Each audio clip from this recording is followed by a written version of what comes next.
Hello everyone, welcome to my YouTube channel BSc Honors Mathematics Delhi university.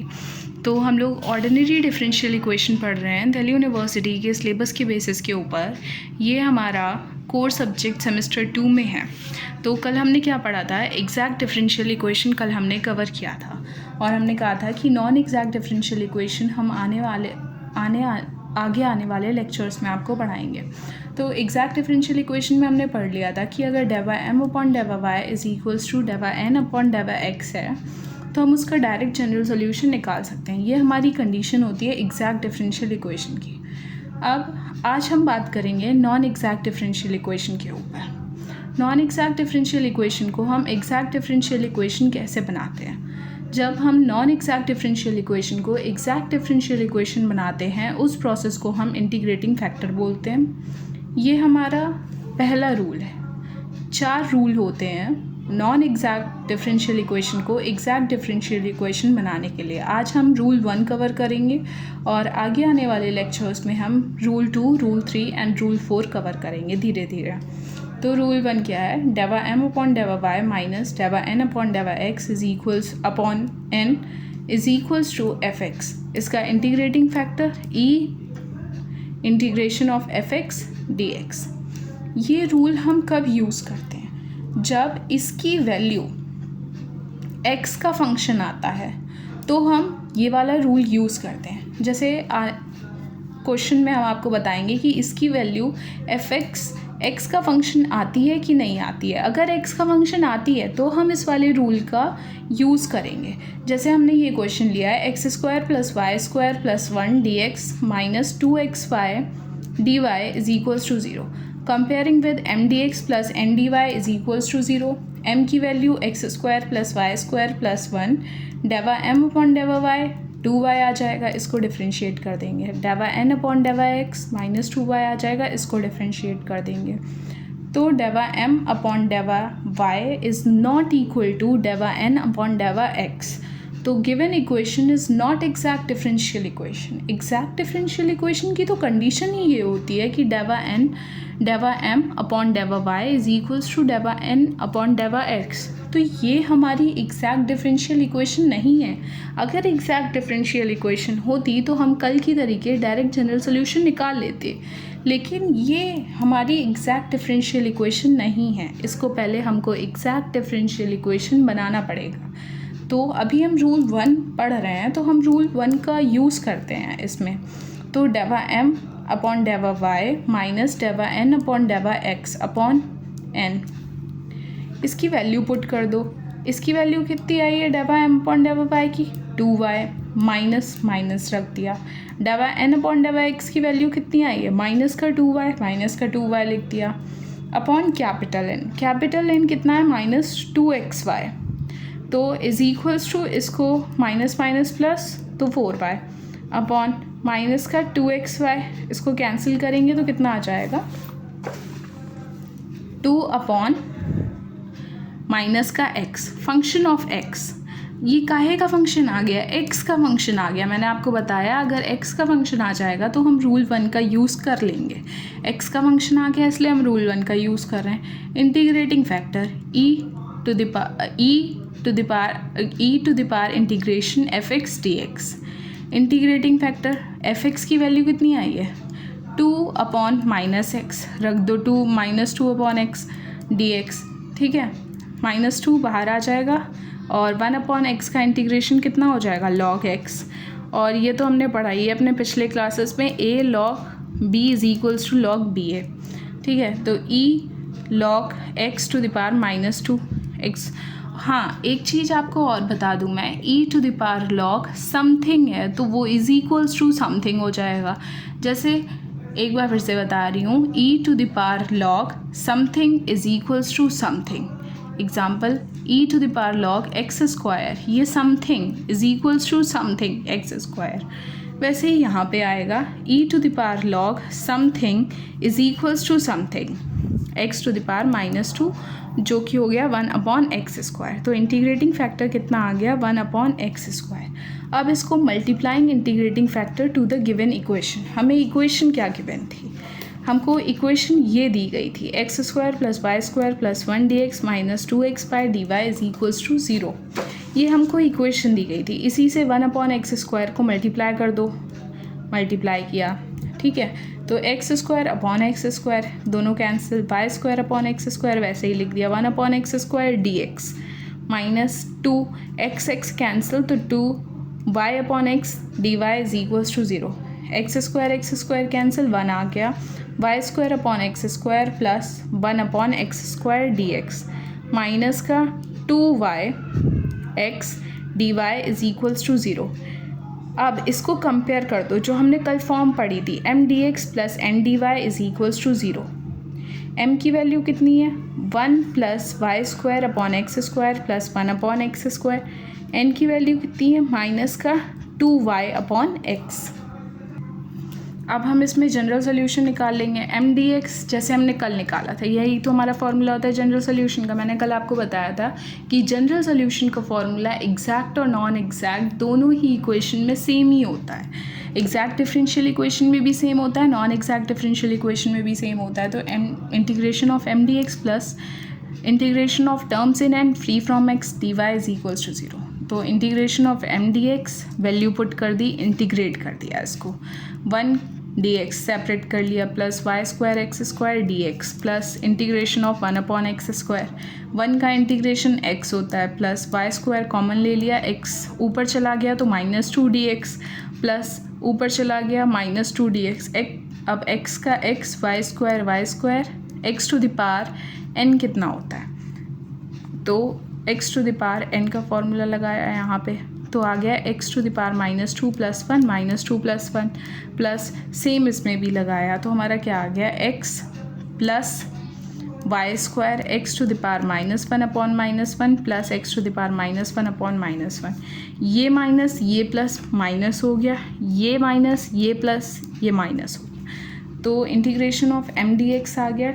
और फिर दूसरा वाला पार्ट जो हमारा था integration of terms in n free from x dy is equals to dy। तो n में ऐसे कोई यहाँ पे हमें किसकी वैल्यू पुट करनी है, terms in n free from x। n में वो टर्म्स पुट करो जो x से फ्री हो। अब आप देखो n में ऐसा कोई टर्म है जो x से फ्री हो, n की वैल्यू हमने कहाँ निकाली थी, ये निकाली थी। ऐसा कोई टर्म है जो x से फ्री हो, ये तो x के साथ में ही है, तो ऐसा कोई टर्म नहीं है, तो हमने लिख लिया 0 dy, ठीक है।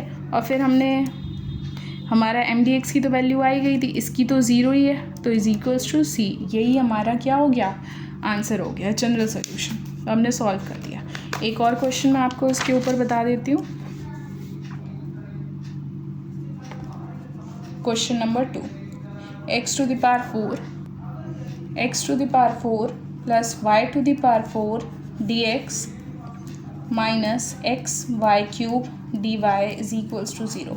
कंपेयर कर दो, सेम प्रोसेस करेंगे जो हमने लास्ट क्वेश्चन में किया है, comparing with m dx plus n dy is equals to 0 के साथ कंपेयर कर दो। m की वैल्यू आ गई x to the power 4 plus y to the power 4, n की वैल्यू आ गई minus xy to the power 3। अब del m upon del y निकाल लो, 4 कितना आ जाएगा 4y³ del n upon del x। Simple differentiation करेंगे, -y³, ठीक है। अब देख लो ये दोनों बराबर हैं, नहीं है, तो हमारी इक्वेशन एग्जैक्ट डिफरेंशियल इक्वेशन नहीं है।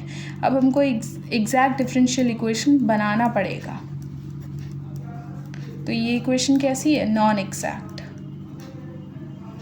एग्जैक्ट डिफरेंशियल इक्वेशन है। अकॉर्डिंग टू रूल 1, जो हमने रूल 1 पढ़ा है, अकॉर्डिंग टू रूल 1, क्या रूल 1 था हमारा, del m upon del y minus del n upon del x divided by capital N is equals to, इसकी वैल्यू पुट कर दो। डेवा m की कितनी थी, del m upon del y की 4y³ माइनस का y³ अपॉन n की value कितनी थी, ये रही, माइनस का xy³। इसको सिंप्लीफाई कर लो, 4y³ माइनस माइनस प्लस और y³ कितना हो जाएगा 5y³ अपॉन माइनस का xy³ y cube cancel upon 5 upon minus का x। ये क्या है? फंक्शन ऑफ x है, फंक्शन ऑफ x। अगर फंक्शन ऑफ x है तो हम रूल 1 अपना अप्लाई कर सकते हैं। मैंने आपको बताया अगर फंक्शन ऑफ x आ जाएगा तो हम रूल 1 अप्लाई कर पाएंगे। अब हम निकालते हैं integrating factor. Integrating factor e integration of fx dx। fx की वैल्यू कितनी थी? -5 अपॉन x dx। माइनस का 5 बाहर निकाल लेंगे। Integration of 1 upon x D x is equals to e to the power -5 log x. 1 upon x का integration log x होता है। अब उसी वाले फॉर्मूले से जो हमने पहले पढ़ा था ए लॉग बी वाला अपॉन उसमें पावर चली जाएगी, तो ये हमारा आ जाएगा e to the power log x to the power -5। अब मैंने आपको बताया था e to the power log something is equals to something. Something में कितना आएगा? E to the power -5। तो इंटीग्रेटिंग फैक्टर माइनस में है तो नीचे आ जाएगा 1 upon x to the power 5। ये हमारा क्या आ गया? इंटीग्रेटिंग फैक्टर आ गया। हमारा इंटीग्रेटिंग फैक्टर आ गया। अब गिवन इक्वेशन से इसको मल्टीप्लाई कर देंगे जैसे हमने लास्ट क्वेश्चन में किया था।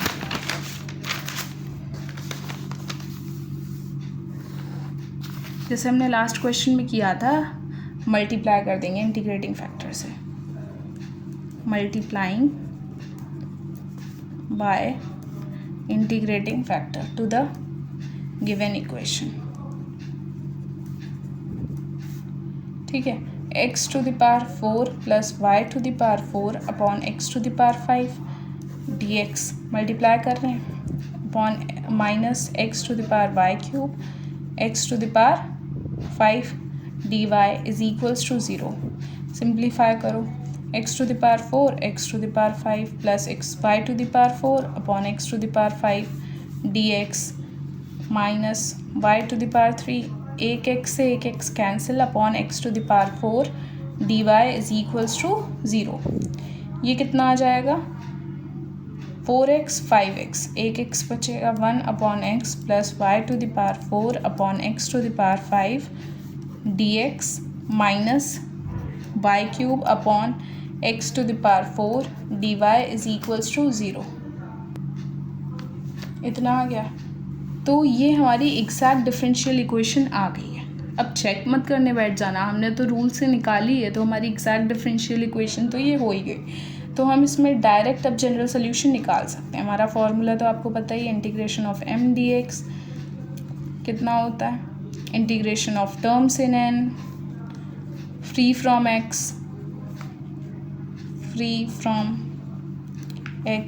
dy is equals to c। ठीक है, m dx की वैल्यू निकाल लो। m dx की वैल्यू निकालेंगे तो 1 upon x plus y to the power 4 x to the power 5 dx। इसको इंटीग्रेट कर लो।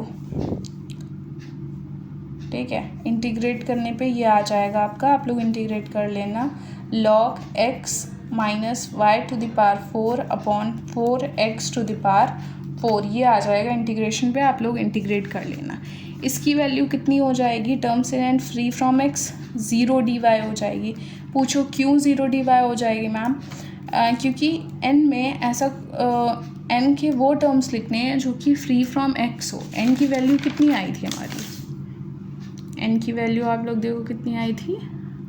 हाँ, ऐसा कोई टर्म है जो x से फ्री हो? नहीं है, तो ये 0 dy हो जाएगा। 0 dy तो 0 ही आ जाएगा। अब इसमें m dx की वैल्यू पुट कर दो तो log x minus y to the power 4 upon 4 x to the power 4 is equals to c। This is your required answer. So आज हम इतना ही पढ़ेंगे। कल हम अपना रूल 2, रूल 3 और रूल 4 कवर करेंगे आगे आने वाले लेक्चर्स में। आज हम यहीं पे आपको छोड़ते हैं, तो please like, share and subscribe my YouTube channel. Thank you.